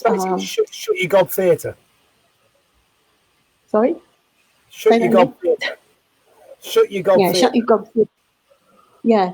And you're allowed to have 1 or 2 words, but if the text takes over, then it's not going to be in the festival. It's been incredible. And of course, because the mime doesn't speak, I've been able to tour internationally. I've been so far to 68 countries doing my work because I don't speak. There's no language barrier. Yeah. So it's another advantage of doing mime. Very much so. Um, So, did you stay in London for years after that? Were you settled in London and then just traveling for gigs, or? yeah, my base was in London, but I wasn't there very often. I was touring. We were touring all over the world, doing And we not work just the sketch show, but we developed other shows too. But And at this sorry, point, are you working with an agent? Is an agent booking you and giving you the bookings, and you're touring? yeah, we work with agents, but at our most productive time, we worked with the British Council, who sent us to their loads of countries we would never get to without the British Council. And that's the British Arts Council. Is that who we're talking Now about? the British Council sends British art abroad. Until Thatcher. Small companies. Now Thatcher came in and said, "Well, we must send the Royal Shakespeare Company and the Royal Ballet and then of course they did to various countries and blew the country's budget for the next 3 years. So us small people didn't get a look in. So we had to go and find our own work, and I went back to Europe generally, and various ways of working. And did your work develop over those times? Did your work change as you're going through years of touring, or did you get a piece and settle with it? Well, the main show that went a lot of places in the British Council was called Uppercuts, which is a sketch show. But then I did the next show that toured was Elizabeth's Last Stand. It was about Queen Elizabeth and about my grandmother who wanted to be Queen Elizabeth and became Queen Elizabeth in her own little bed sitting room, using the audience participation, and it was quite a popular show. And what's the writing process now then? Because the writing process has to change. And you said before you struggled to create the content. And you've obviously got over that. Yeah, I managed to get over that. Sorry, I've come right. It's okay. I managed to get over that because ideas come rather strangely. Some of my sketches, for instance, were done either for revenge or for sympathy. Now, my conductor's sketch was revenge, and I do a waiter, but that was sympathy. So it depends. Sometimes there was clown sketches where I could be anarchic. I do a jester, for instance, which I love doing because it's more or less improvised. And I do clown sketches. One of the clown sketches is the detective, where I get culprits out of the audience and tie them up and eliminate them. I'm a really bungling policeman, and that was actually inspired by Monsieur Clouseau, Peter Sellers. Yeah. So he inspired me to do a bungling detective. I don't look like him, but that was that. They come from many sources. So Elizabeth's Last Stand. Are you writing this stuff? No, don't say sorry, by all means. Are you writing this stuff now are you writing this stuff now? When I say now, are you writing this stuff then in studios with people? Are you developing the work with other people in a prep studio, or? Yes, yes. Here I'm talking to you from our barn, which is in Ashford in Kent, which is big enough to rehearse in. And after Elizabeth's Last Stand, all the other shows after that have been rehearsed here. And they all have to fit in here and all have to collapse down to fit in a Volkswagen Transporter. And this is I'm sure this isn't the most incredible realization for someone who writes a lot of stuff who are watching, but for someone who doesn't. So do you sit down with a pen and paper? Do you write down what the show is going to be? I do. First of all, you get the idea. Reading. And you read. So, for instance, Elizabeth, this is the first one. First one I changed from doing sketches into doing an evening of one character without changing costume and jumping around being more than one character. You go, right, Elizabeth. I wanted to be a woman, strangely enough, after all this time being men or androgynous. I thought, Elizabeth, I'll do Elizabeth, because I studied her at school, and she was a very interesting character. So I began to read about her. I read a lot about her, about traits you can actually do as a clown. For instance, she was, what's the word? She was very artistic. She could play the piano. She could dance. She had a terrible temper. She was very imperious. Multilingual. Not that you can do that in mine. There was all sorts of things that you could do. All that. In this show, she gets the potato given to her for the first time by I assume Sir Walter Raleigh, and you do of course do the cloak But the one thing I was thinking about, I wrote a lot about it. I put it in front of. First of all, I put it in front of Simon McBurney from Complicité. I went and showed him what sketches I was doing, and they were still sketches. And he looked at them very seriously, and he said, that's very rich. And then he tore the whole thing up and said, now, what you've got to do is this, and you've got to do that, and you've got to think about this, and you've got to join that. I said, but Simon, there's only 2 weeks to go before the premiere. And Simon said, oh, bags of time.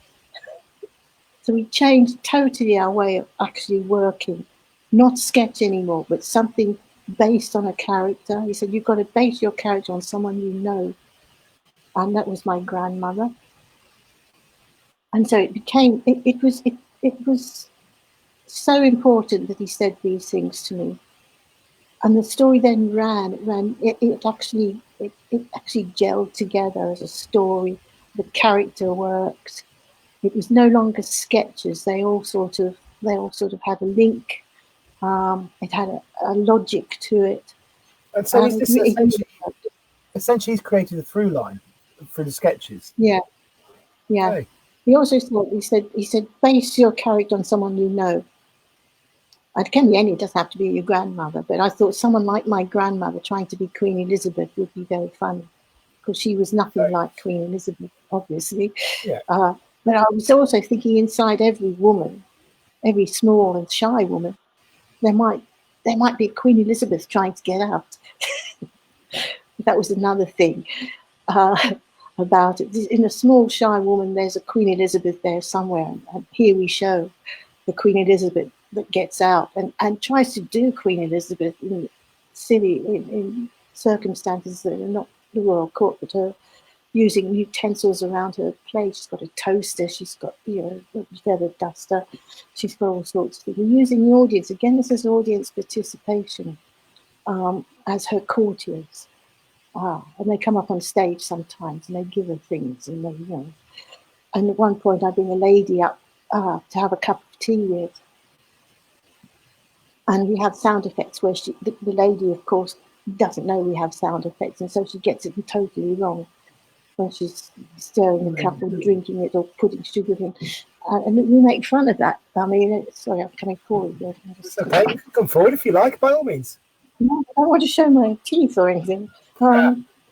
It was a logic, and of course it grows as you do it. It develops, and things go in and come out, and that was quite successful. It was really quite successful, so that was nice.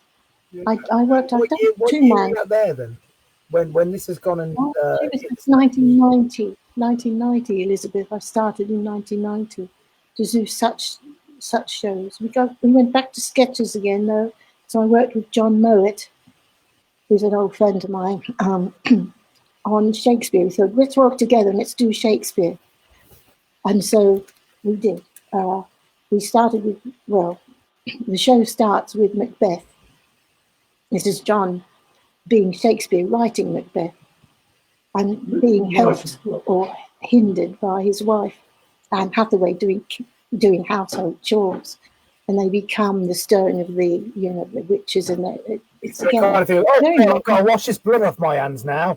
Blood washing off hands is we did the whole thing. What you know about Macbeth, and it's Shakespeare writing it. That was the first one. Then I did Hamlet with two hands, which I'd done before, actually. It was an old sketch. because I said I want to do something with my hands, because Marceau had said your face is the most important thing, but your hands are the second most important thing. So I said I'd like to do something with my hands. What? Something impossible. So Shakespeare, yes. What? Hamlet, because you get a nice pun in English, doesn't work in any other language, because it's the tragedy of Hamlet, and it's Hamlet with two hands. You don't see my face, you only see my hands. And the costumes are gloves, and they become the different characters. And so we ran through Hamlet in 18 minutes. And I think I give quite a good story of Hamlet. All the characters are there, except Rosencrantz and Guildenstern are the only ones I knocked out of Hamlet. But everybody else is there. And that became quite a famous sketch, being really weird. Anyway, that went into our Shakespeare, which was called Shakespeare the Works, by the way. And then John had always wanted to play King Lear.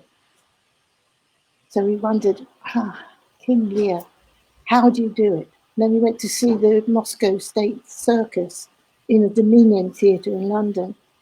And the Dominion Theatre is not a place to put a circus. It's too small. And you can see everything that's going on in the background, as it were. So people would come out in dressing gowns and fix their gear, and then go back and then come out with their spangly costumes and do acts which were rather hindered by the size of the theatre. So we decided that's how to do it. We were preparing King Lear.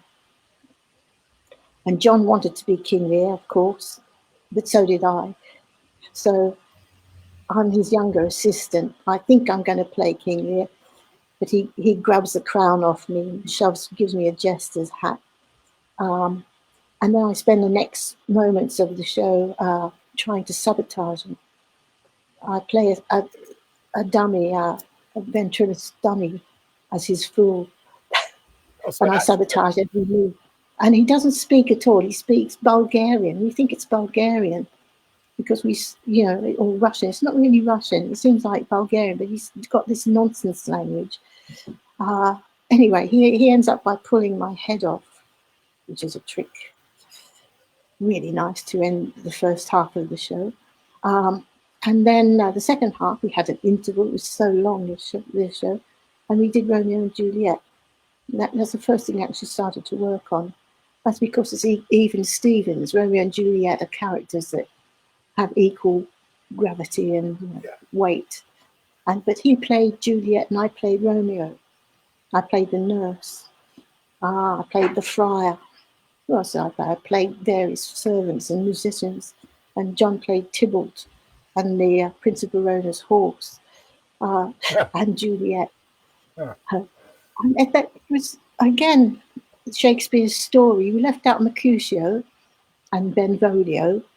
We didn't have them, and but we did the whole story of Romeo and Juliet, this time in a more balletic way, because we went to see the Royal Ballet, balletic, more ballet-like, not ballet-like exactly. But we said, how are we going to do this? And we went, let's go and see Romeo and Juliet. The Royal Ballet was doing it, funny enough, in a tent in Battersea Park in those days. Because they don't speak. Let's see how they do it.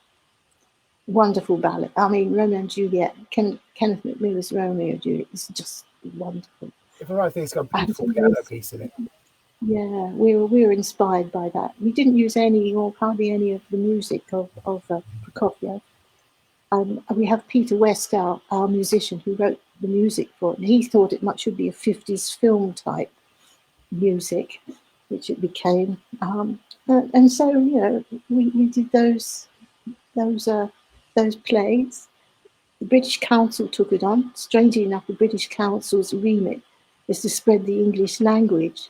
And with us, we didn't say anything in English. Use the English language, no. The only thing we did say in English, or John said in English, was he plays the apothecary, and when Romeo buys poison, he gives it to me. He said, "Have a nice day." That's the only English that was in the whole thing. But it went to 26 countries over 3 years. It was really, really successful because we didn't speak. And it was mime. certainly Romeo and Juliet was high on mine, as it were. And it was Shakespeare. I think you I can't will pull you live. up on this. It's not only because you didn't speak. I mean, it can travel better because you're not speaking. But there's got to be another quality to it that people enjoy, bar the fact that you're not speaking. And it's because it's very silly. It's really comedy. We're doing comedy. Yeah. We're not serious. We I haven't done anything serious. Thinking, not really. No, but a lot of the shows do have an edge of seriousness in them. At the end of, for instance, Romeo and Juliet, we die after doing a little dance, and people were really quite moved. Yeah. There is seriousness about it. Any good clowning or comedy on mine has to have that undercurrent of seriousness. It's a responsibility. Do you think it's a responsibility of the clown of mime to have serious connotations underneath their work? I think it makes you a better performer. But I think sometimes mime can be too serious and actually, be tragic and mawkish, and I don't like that. It's your performing arts side of mine, kind of thing. Yeah. I don't feel. I mean, I think that I could be, if I wanted to be, I could be very serious as a mime or a clown. I could be very serious, but I don't feel like it. I don't think I'll get my message across. Not that I've got a message to get. I do have a message to get across. People enjoy themselves. If I tended to be that serious about it. Do you have? I mean, this is my own conceit here. Is that the clown, possibly the mime as well? The clown has this joy of being silly here, but then in the background, there's something very serious going on.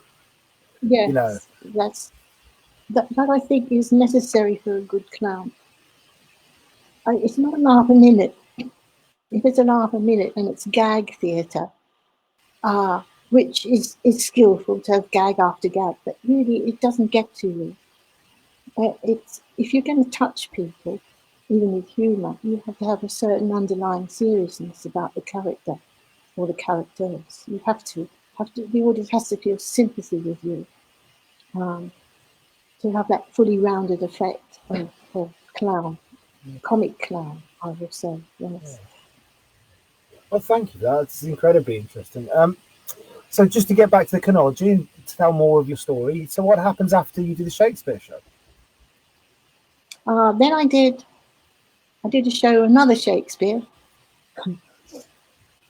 I did Midsummer Night's Dream with puppets. A salad vegetable of the fairy part of it, only the fairy and bottom, and used puppets again, but they were all salad vegetables, the puppets. So Owen was a giant carrot, and Titania was a lettuce, and Puck was a radish. It was a different kind of puppetry. You could see my face this time, but my face had a kind of mask on, not a mask exactly, but looked like the man in the moon, had a moon head, and it was me, the moon, looking down on this, and it took place on a garden wall thing, and it was quite difficult to do because when you're a puppeteer and you can see your face, you don't actually express what the puppets are expressing. You have to keep neutral, and that was quite difficult.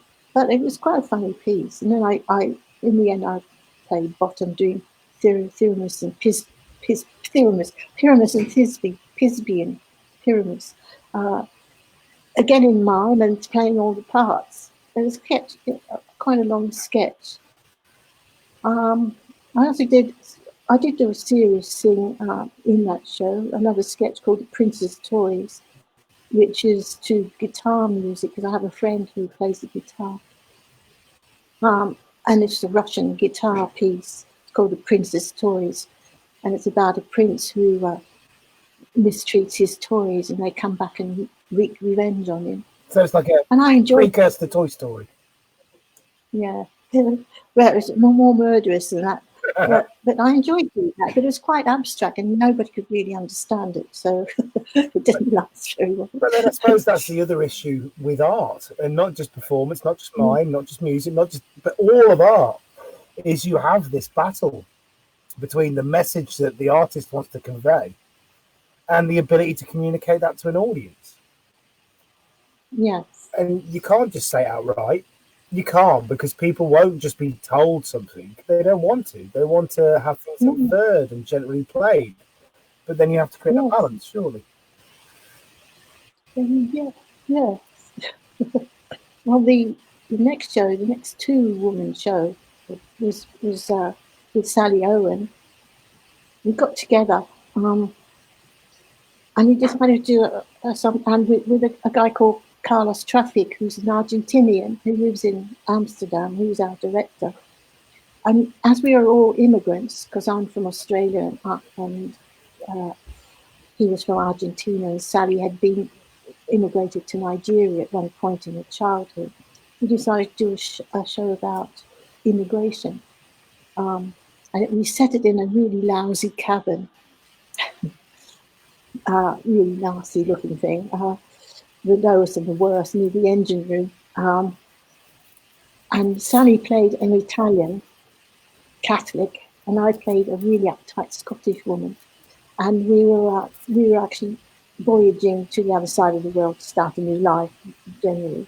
And the first thing we did is fight about which bunk to have, because there were two bunks, one up and down. And I got the bottom bunk after quite a fight. And Sally then had to climb up to the top bunk. And we just interfered with each other on the journey. There was all sorts of things on the journey. We had a really bad a choreography of the ship rolling. It was quite nice on two bunks. We got into each other's dreams. I dreamt I was getting married, and Sally sabotaged it, and all these kind of things. And did you write that together? Was that a collaborative writing process? Yes, but just before we premiered, I had an accident and I broke my kneecap. Oh wow, well done. 4 days before the premiere. This was in January. Bet people were happy with you. That was good. Yeah. So that had to be postponed. We've got photographs of everybody in the hospital. Director. Carlos, me was in the bed looking quite happy, and the Carlos and Sally looking grey. Strange, but I wasn't happy, of course, but the photographer really did it, and I had quite a hard time with this broken knee. But we had to stop it, and then we had to bring it, we came back with it. We were going to do it in September, and in June we started again. And now I was curtailed by this broken knee. I couldn't actually bend it properly, even by June. So we couldn't do the acrobatic things we were going to do. We had to be much more subtle. And so we rehearsed it again. I think we made a much better show than it would have been had I not broken my knee. Though I'm pretty sad that I had to break my knee to find that out. And yes, so that show went really well, because here again is a situation where everybody understands and there's no words in it. So that was also a lovely thing to do. I enjoyed doing that with Sally, and to be in the dressing room with her, of course, before. And then I did Mozart as the next show, because I'd loved Mozart's music, and I thought I'd love to do a show about Mozart. So again, I read like mad, and of course, and sort of what's the word? Researched his music very thoroughly. Yeah. And what wonderful research! What a lovely thing. Yeah, it was such a pleasure. It was such a pleasure. I decided early on that I wouldn't be Mozart as a kid, but as you know, the kid is very important because he was a prodigy, a child prodigy. So I decided that Mozart as a kid would be puppets, and I would manipulate him as his father. So I'm Leopold Mozart, manipulating the little puppets of Mozart. Are you pushy stage dad? Yeah.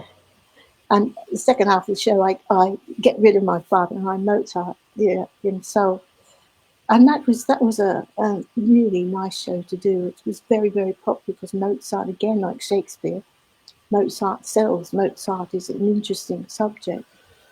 Yeah, that was a very successful show indeed, that one, being So Mozart. we're coming to the point now where I believe, if my timing is right, we're 1 hour 45 minutes. Bloody hell. Yeah, time flies, doesn't it? And Sorry, everybody. Don't say sorry. People have listened after the show. If you want to have a look through the comments, there's people saying hi. There's lots of people commenting, lots of people chatting. I've been so engaged in our conversation. I've not read them myself, but you can after. In the last 15 minutes, I mean, there's so much more to talk about. I know that we've got up to your Mozart show. I assume be like 92, 93. Is that correct? No, when was that? When was Mozart? That was in 2000. Look at my I can't remember. poster I designed for it. It was in the 2000. I think it was. So it's 2000. Yeah. I'll just tell you about the final show. Yeah, please do. No, there was one I did another two-man show with. I mean, you can go more than 2 hours if you want to talk more. No, I want to talk to you about, you said Napoleon. Talk about Napoleon now. That's the big one. Somebody said to me, having seen Mozart, said you should play Rasputin. Don't know why they said that, having seen Mozart, but anyway. So I thought about it. I read about Rasputin, and it's a really good read. Somebody should play Rasputin, and it's about evil. Not me, you know. It's about evil charisma, and I said I'll do a show about evil charisma. So that was yeah. And I looked up. I thought maybe dictators. So I began to read about dictators: Stalin, Hitler, Mao. Mao's not in it though. Mussolini. I read about these very, very thoroughly, and decided, or dawned on me eventually, they all take the same path to being from nothing to being a dictator, and then their fall.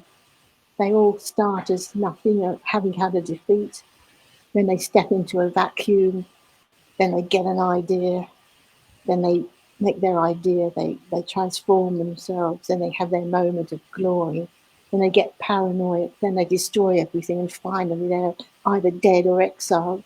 So that was Napoleon. It's called Exit Napoleon Pursued by Rabbits. That's because I read a story about Napoleon being pursued by rabbits, and he had a hunting party arranged for him by one of his marshals. And by the way, Napoleon was a terrible shot. The marshal bought 1,000 rabbits, bought them from the markets, 1,000 domestic rabbits, put them in boxes. Napoleon with his party came riding up in coaches, and he got out, he got his gun. They opened the boxes for the rabbits to run out. The rabbits ran out and then turned back and jumped into his arms. Some of them, not all of them, not 1,000 of them, because they were domestic rabbits and they thought men or people meant food. So that's what happened. Not one rabbit was shot. And so he got in his coach thoroughly humiliated and galloped back to Paris with rabbits pursuing him. So I thought, that's got to be the name for the show. And so it became. So that's my political show. And Again, so, no word. And so how do you take that story then? How do you take that story and engage it in a piece of theatre? Because I assume that since that's the title, that the story's based around it in some way. The title came a bit later. Once I read that story, it was obvious that I had to use that as a title. And it became, you have to play, first of all, with any show that's got a bit of set, you have to know where you are. So from my point of view, it's a tent. I was thinking about the escape from Russia, the march from Russia, after the defeat of Napoleon in Russia. The yeah, and there's a terrible story. I mean, this history is just jaw dropping. You know, I saw a tent. We saw a tent. This is Matthew as well, because he designs and makes all my sets. We saw a tent which has got holes in it. It is abandoned. There's a little bed in there, short bed, which was obviously Napoleon's bed. Well, not obviously yet, but there's a hat lying, a couple of boots at the end of the bed, a blanket and a hat on the pillow. And so when my character, the character of the idiot comes in, he's not even a soldier, he's a cook, and he's got all his utensils clanging about him. He walks straight through the tent, then comes back and actually eventually discovers the hat after a lot of shenanigans. And then when he puts it on, he gets the idea of being a dictator. So he does. He also, thing about him, he also becomes dictators in various methods of moustache. So the first time, his first dictator is rather a Kaiser kind of military person, and he's got a Kaiser moustache on, which he shaves off to become. He shaves that one on. In fact, I'm not going to think about it. He shaves a moustache on, and plays this rather haughty military Kaiser character, and then he throws that away. And next time he's got Saddam Hussein's or Stalin's moustache, and finally, of course, he gets Hitler's moustache, and Hitler's towards the end of that show, and we show him. I think it's the Nuremberg rally. So we show him sort of in my head. That's what it is, and that's his destruction. He's destroyed. In fact, his overcoat overtakes him and becomes a dictator to him, and eventually he's isolated in jail. And I think this is jail in St. Helens. So that's what happens with this show, and that too has been extraordinarily interesting to play. And I've toured that in a lot of countries. And you've just gone off. You've gone away. Matt has disappeared. I'm not sure if anybody else can see or hear me until he comes back again. Oh, hello, Susie. You remember the cockpit in those days? Wow. Whew. What else?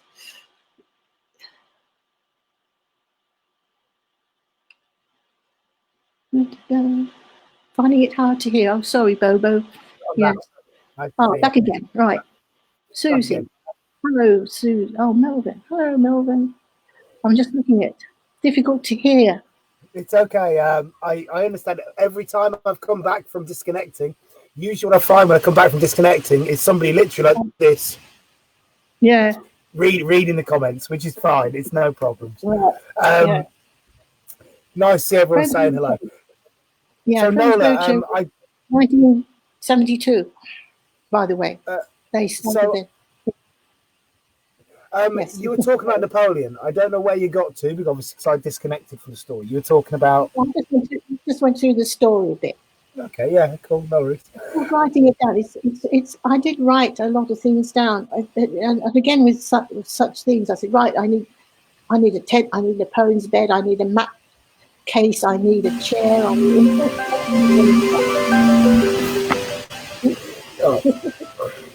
need music.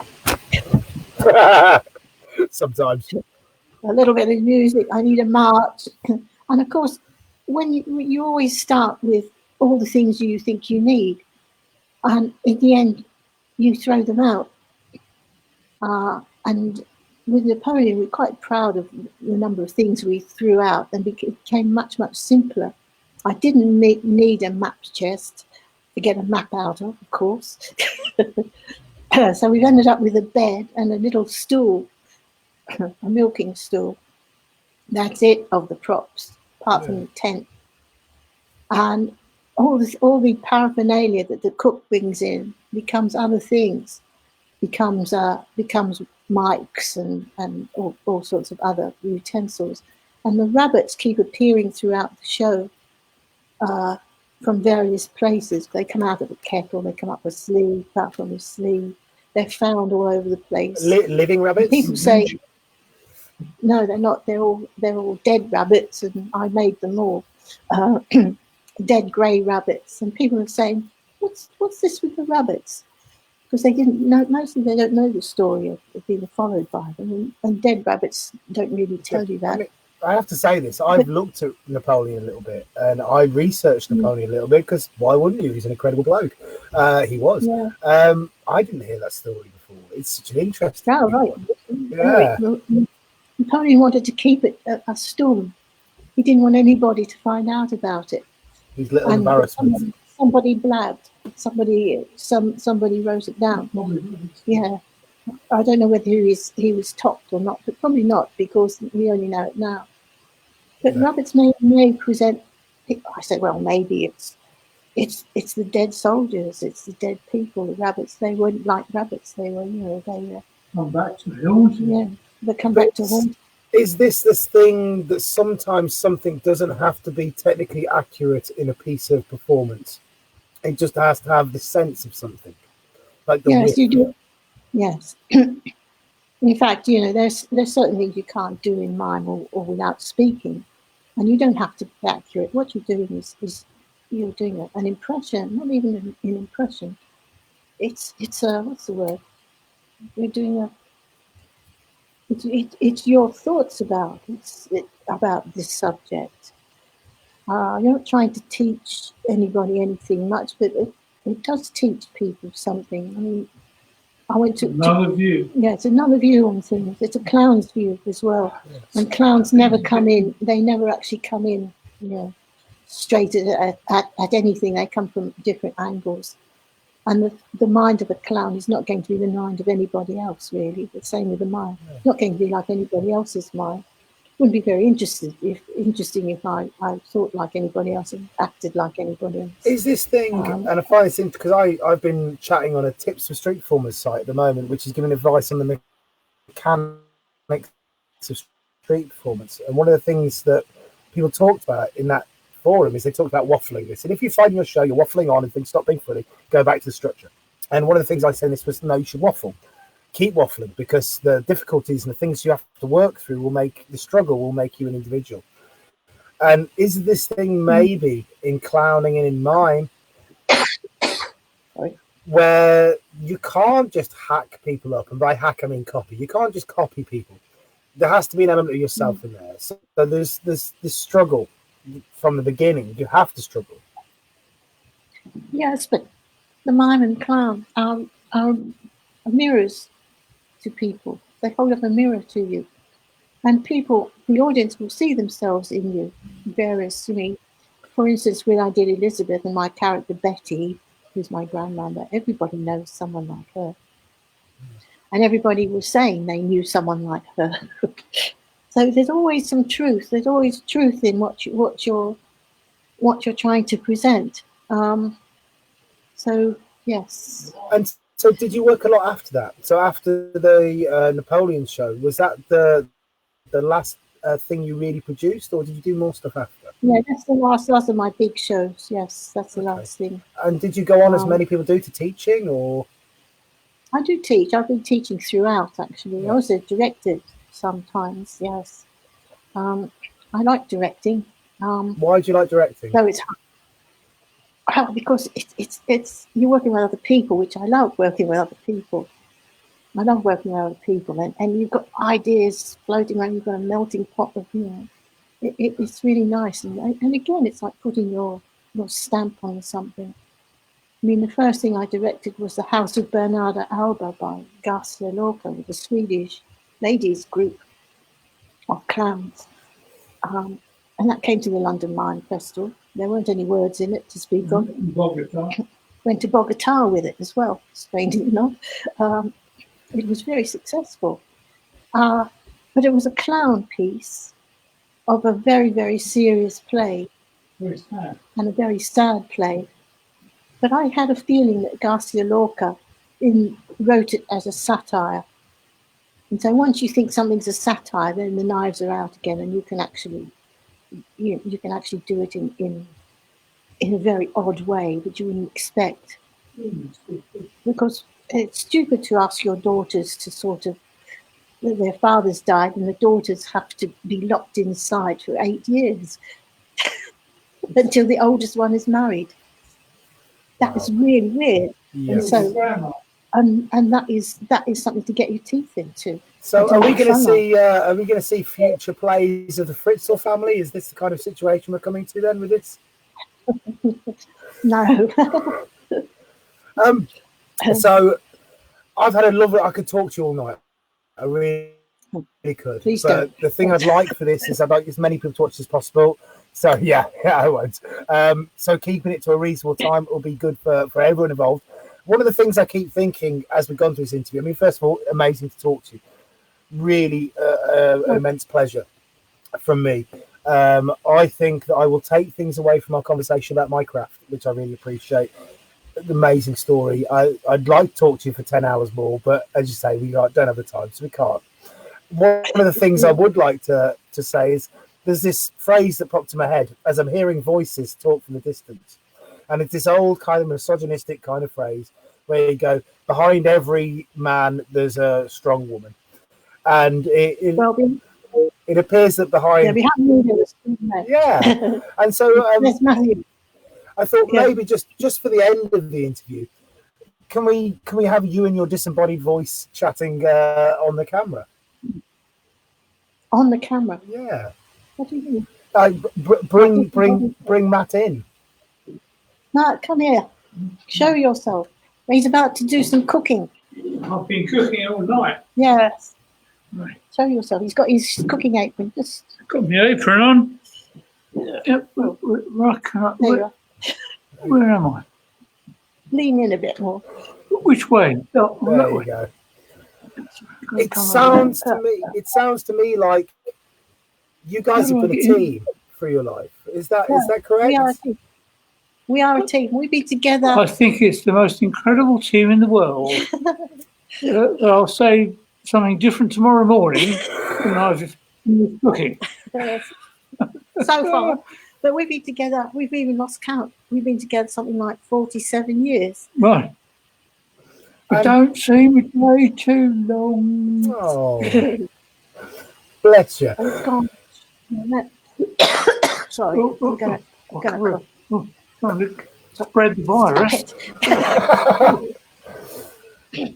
Nola. On screen. Yeah. Here we go. Bang our heads together. Right. Okay. I remember why I only interview one person at a time now. Yeah. There you go. Okay. Matt, it's been a pleasure. Nola, really, such a pleasure, mate. Really, such a pleasure. Right. Thank you for sitting and talking to me, and thank you for talking with everyone who's listening. Hello again, Matt. Thank you for being here also. Forget to overcooked. Yeah, Matthew's doing a cooking spaghetti again. Al dente. Right. Oh, dear. Just for everyone else who's listening, thank you for listening, everyone. Thank you for watching. Thank you for supporting Whining On. We are on YouTube now, so please go subscribe onto the YouTube channel if you haven't already. For now, from me, I'd like to say goodbye. Nola, any last things you want to say? Goodbye. Perfect. Everyone, thank you. Goodbye. Thank you for putting up with this old girl. Yeah. You were an absolute pleasure. Goodbye, everybody.